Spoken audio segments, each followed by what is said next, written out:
السلام علیکم ورحمۃ اللہ وبرکاتہ۔ سامعین کرام، آج اس ویڈیو میں ذی الحجہ یعنی کہ قربانی کے دنوں کے 9، 8 اور 9 کے روزے کی فضیلت بیان کی جائے گی۔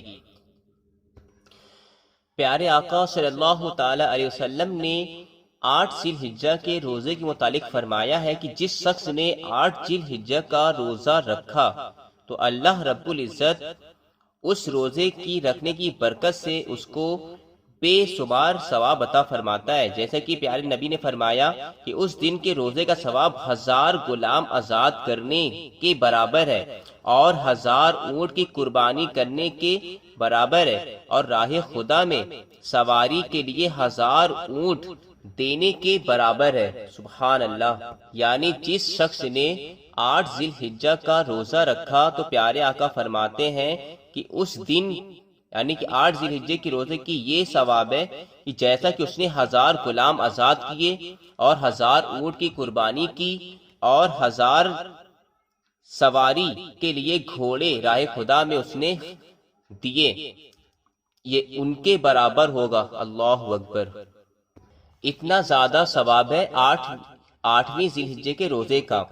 اور 9ویں ذی الحجہ کے بارے میں فرماتے ہیں کہ حضرت ابو ہریرہ رضی اللہ تعالی عنہ سے مروی ہے کہ نبی کریم صلی اللہ علیہ وسلم نے فرمایا کہ جو عرفہ یعنی کہ 9 ذی الحجہ کا روزہ رکھتا ہے تو اللہ تعالیٰ اسے مسلمانوں کی تعداد کے برابر ثواب عطا فرماتا ہے، خواہ وہ روزے دار ہوں، یعنی کہ وہ جو روزہ رکھ رہا ہے اس کو تمام مسلمانوں کی گنتی کے برابر ثواب عطا کیا جائے گا، اب ان مسلمانوں میں کوئی روزے سے ہو یا نہ ہو، یہاں پہ صرف مسلمانوں کی گنتی کے برابر اس کو ثواب عطا کیا جائے گا۔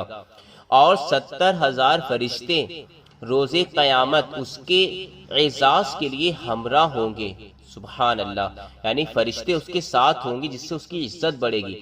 میدان قیامت میں میزان پر پل صراط کے وقت یہاں تک کہ جنت میں لے جائیں گے، ہر قسم پر اسے نئی نئی بشارتیں دی جائیں گی۔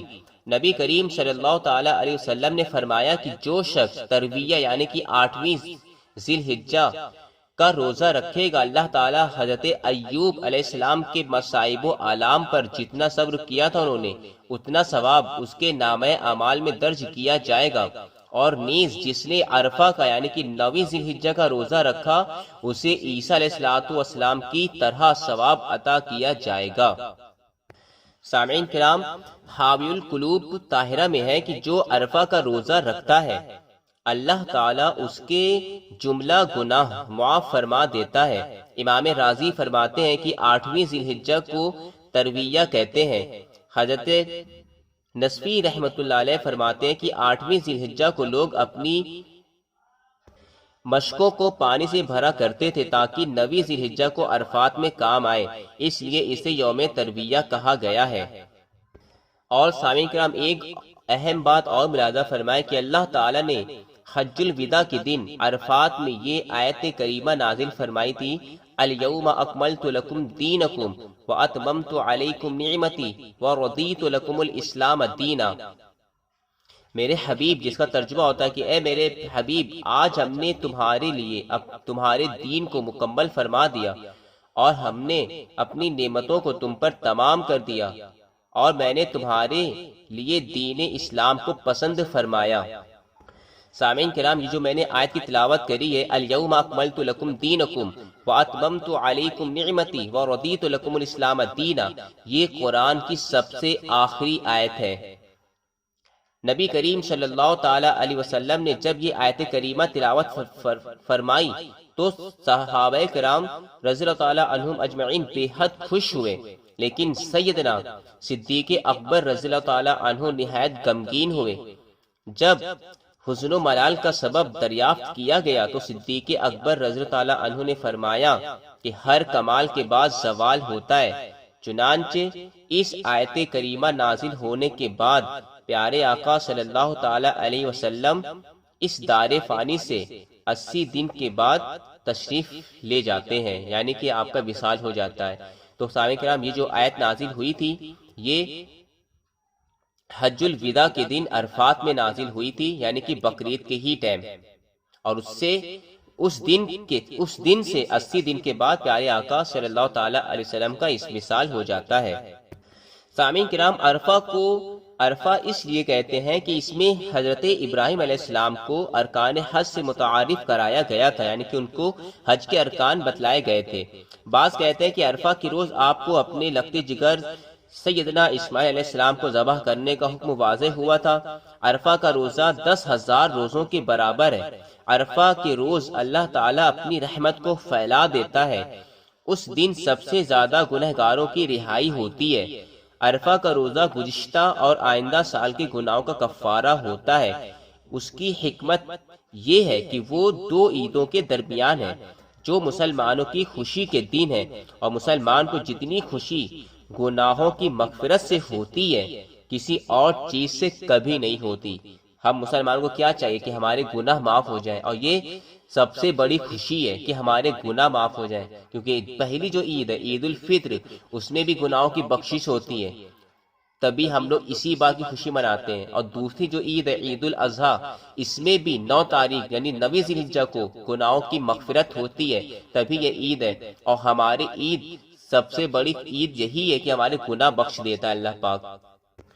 حضرت ام سلمہ رضی اللہ تعالی عنہا فرماتی ہیں کہ عرفہ کتنا عمدہ اور خیر و برکت کا دن ہے، یہ تو رحمت و مغفرت کا دن ہے۔ جو شخص اس دن کا روزہ رکھے گا، اللہ تعالیٰ بروز قیامت اسے تمام انسانوں کی تعداد کے مطابق ثواب عطا فرمائے گا، اور دوزخ سے 70 سال کی مسافت پر دور رکھے گا۔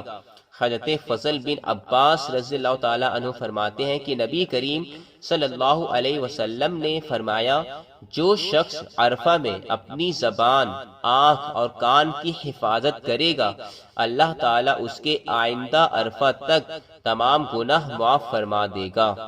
سبحان اللہ۔ سامعین کرام، 8 اور 9 ذی الحجہ کی بہت ہی زیادہ فضیلت ہے۔ ویسے تو ذی الحجہ کے شروع کے 10 دنوں کی ہی بہت فضیلت ہے، لیکن ان میں سے 8 اور 9 کی بہت ہی زیادہ فضیلت ہے۔ حضرت سیدنا فاروق اعظم رضی اللہ تعالی عنہ فرماتے ہیں کہ نبی کریم صلی اللہ تعالی علیہ وسلم نے فرمایا، عرفہ کے دن جس شخص کے دل میں ذرہ برابر بھی ایمان ہو، اس کی مغفرت ہو جاتی ہے۔ کسی نے عرض کیا، یا رسول اللہ صلی اللہ علیہ وسلم، یہ عرفہ والوں کے لیے خاص ہے یا ہر مسلمان کے لیے اس مغفرت میں شامل ہے؟ فرمایا کہ یہ حکم عام ہے، ہر مسلمان کے لیے ہے۔ تو سامعین کرام، 9 ذی الحجہ اور 8 ذی الحجہ کے روزے کی اور اس دن عبادت کرنے کی بہت ہی زیادہ فضیلت ہے۔ جو حضرات ہو سکیں اس دن کا روزہ رکھیں، اور نہیں اگر روزہ رکھ سکتے ہیں تو کم سے کم نماز وغیرہ تو ضرور ہی پڑھیں، اور اللہ رب العزت کی بارگاہ میں دعا ضرور کریں اپنے حق میں، کیونکہ اس دن یعنی 9 ذی الحجہ کے دن دعا بھی قبول ہوتی ہے اور گناہوں کی معافی بھی ملتی ہے۔ لہٰذا توبہ استغفار ضرور پڑھیں، اور اپنے حق میں دعائے خیر بھی ضرور کریں کہ ایمان کی حفاظت کی دعا کریں، کاروبار کی ترقی کی دعا کریں، اور تمام مسلمانوں کے لیے بھی دعا کریں۔ یہ قصہ لطیف ابھی نہ تمام ہے، جو کچھ بیان ہوا وہ آغاز باب تھا۔ السلام علیکم ورحمۃ اللہ وبرکاتہ۔